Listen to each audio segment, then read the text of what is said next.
Well, another day done and finished. Wednesday. We're making a big deal now about closing windows before you pull into your parking space. And I've always closed my windows after I get in here, just so that I don't have to get up and break my continuity until I get here. But apparently there's a few drivers that aren't closing the windows, so now everybody has to do it uniformly, at least until this current job action is finished. And so it's too bad they can't bust the drivers that aren't doing it correctly and leave the rest of us alone. This always seems to be the way it is. You know, a few people don't do it right, and everybody has to go through their little inquisition. And I guess that's just the way it has to be for whatever reason. Anyway, Joseph Rose showed up. Interesting meeting. I did an interview with Jad immediately after Joseph Rose departed, and I've had a couple hours excuse me, to sit on it and make the reflections about the meeting. And very nice fellow. He assured me that he wasn't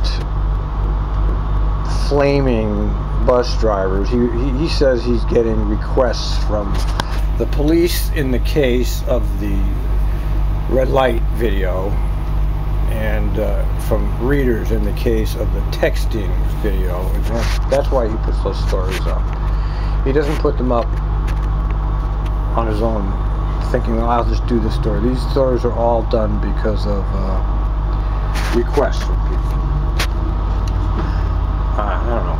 He says he's got nothing against bus drivers. I tend to believe him. He's not a perfectly nice guy. I try to explain to him that, you know, when we put these kind of stories up, what happens? The public all of a sudden goes on a tirade against us here.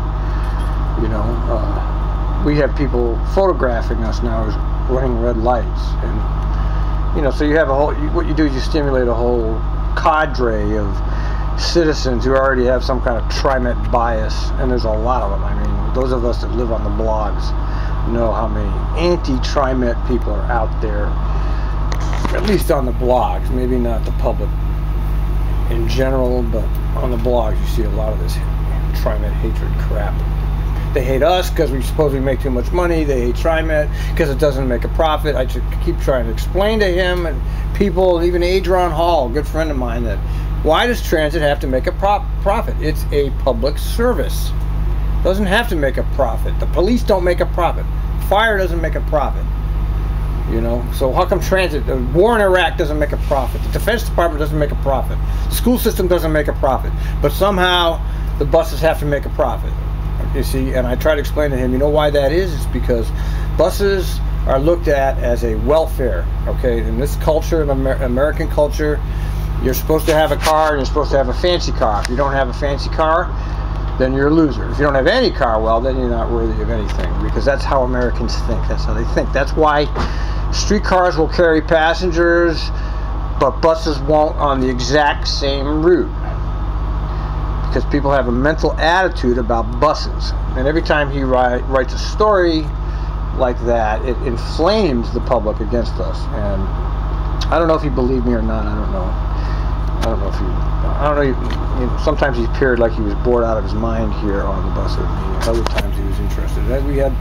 I had a couple of my other bloggers came down here and filmed it, and he was surprised. He goes, "Well, did you come all the way down here just for this, to see me?" And that's when I realized that Joseph Rose does this as a job, because he didn't understand why bloggers would come down here. He didn't get that. See, we do it because we like to do it.